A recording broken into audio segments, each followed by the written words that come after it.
السلام عليكم ورحمة الله وبركاته، وصباح الفل على الحلوين، صباح الحب، صباح العاطفة، صباح الروقان. النهاردة ايه حكاية الروقان النهاردة؟ في فعل جميل جدا، ايه هو؟ اسمه موجن. اسمه ايه؟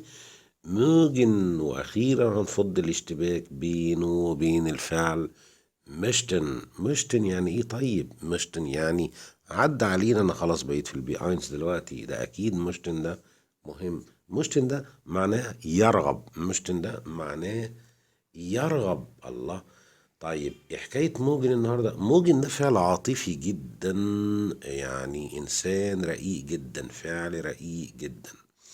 ليه؟ لان هو بيعبر عن الحب، بيعبر عن الايه؟ عن الحب. الفعل موجن ناس كتير جدا بتتلخبط بينه وبين ايه؟ وبينه وبين ليبه ومشت. طيب موجن معناه ايه؟ موجن كزومباتيا يعني العاطفة، بيجي بمعنى يحب شخص.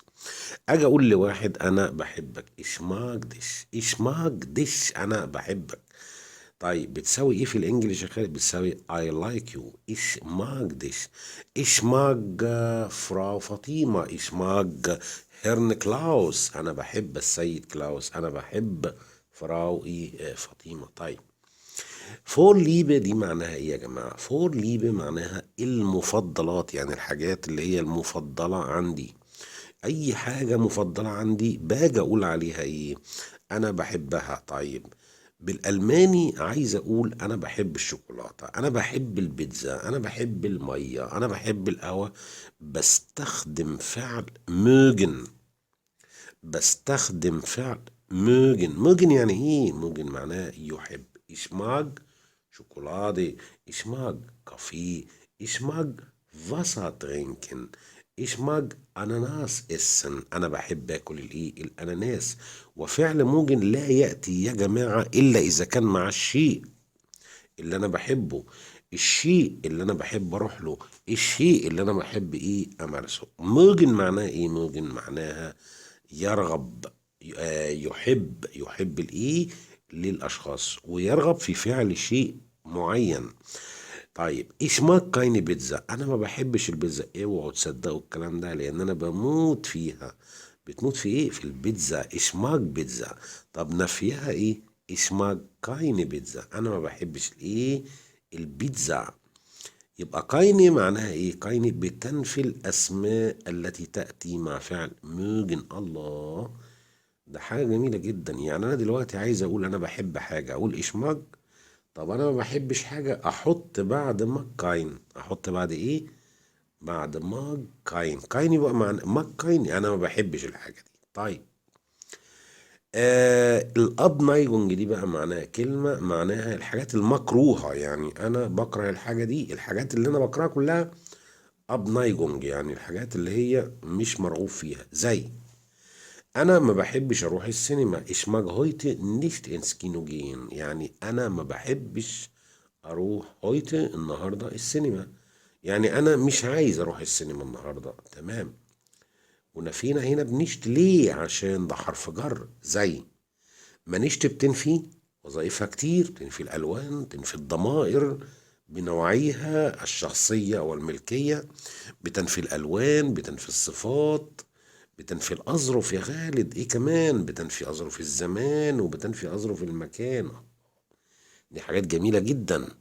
ده أنا حفظتها دلوقتي، اللي هو وظائف نشت. طيب دلوقتي قدامي تصريف فعل موجن. موجن يعني إيه؟ قلنا يعني يحب. وموجن زائد كاين أنا ما بحبش الحاجة دي. وموجن زائد نشت أنا ما بحبش أعمل الحاجة دي.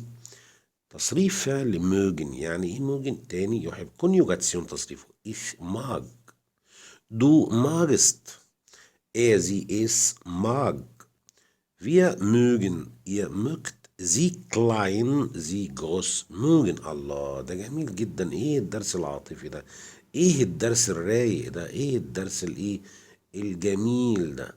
طيب يبقى موجن معناها ايه؟ معناها يحب. طب افرض انا عايز اقول انا بحب اللحمه، اقول ايه؟ ايش ماج فلايش. هو بيحب اللحمه.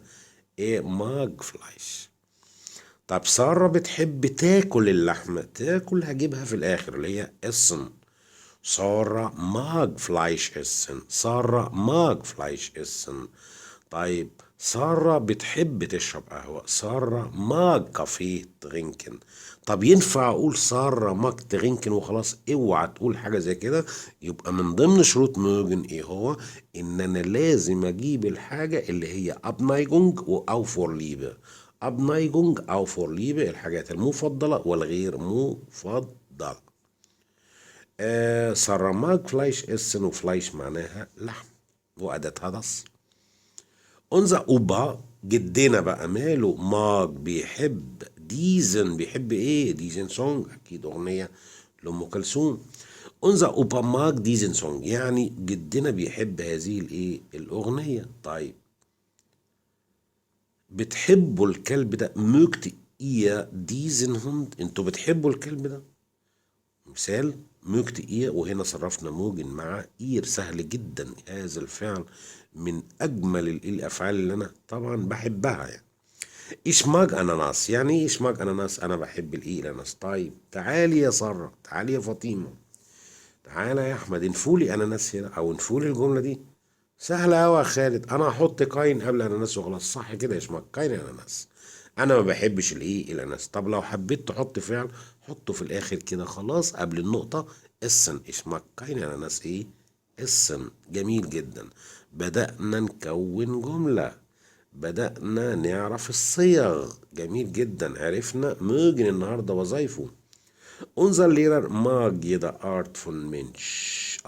ده مدرسنا ده إنسان إيه؟ يعني طيب جدا، يعني بيحب كل الناس على كل شكل ولون زي ما بيقولوا كده بالإيه؟ بالبلدي. Unser Lehrer mag jede Art von Mensch. jede Art von Mensch يعني بيحب كل الناس من كل شكل وإيه ولون. فيلن دانك يا جماعة. وعايز قبل ما انهي عايز اعرف الفرق بين بقى موضوع خارج الدرس خالص. الفرق بين مشتن وبين موجن، مشتن وبين فولن. فولن معناها ينوي. طب مشتن معناها ايه؟ مشتن معناها يرغب بس حاجة وقتية. فولن معناها يرغب بس حاجة في المستقبل. جميل جدا. انا لو قاعد عند حد دلوقتي وعايز اقول له انا عايز اشرب قهوه، اقول مشتن ولا فولن؟ اقول مشتن، عشان لو قلت فولن انت مش هتبقى ليه الادب لا سمح الله، لا انت هتاخد بالعافيه القهوه. طب مشتن معناها ذوقيه، هوفليشر، بادب. بايه؟ بادب. حتى لما تروح تشتري حاجه، تاكل حاجه في اي ريستوران، هتقول طبعا ايه؟ إيش مشت وليس إيش فيل. أنا لما أروح أسافر أنوي السفر أقول إيش فيل، أنا ناوي. إيش فيل دويتش إيه؟ كورس بيزوخن. إيش فيل ناخ دويتشلاند إيه؟ فاغن أودا إيه؟ فليجن. ده الفرق كده في أقل من دقيقة، الفرق بين مشتن وبين إيه؟ وبين فولن. ده خارج الدرس عشان في ناس بتتلخبط إيه بينهم. ده بالنسبة لدرس موجن. محتاج يا جماعة دعمكم جدا جدا جدا بالنسبة للقناة. لايك وشير وتفعلوا جرس التنبيه ضروري عشان يجيلكم أي دروس إيه جديدة، لأن في دروس قاتلة الفترة اللي جاية. كله يعزم أصحابه، كله ينده على حبايبه، عشان في مفاجآت كتيرة جدا جدا. وأهم من ده كله إيه؟ ما تنسونيش من دعوة حلوة. جزاكم الله كل خير. كان معاكم خالد نجار بصدق. كمال جوس.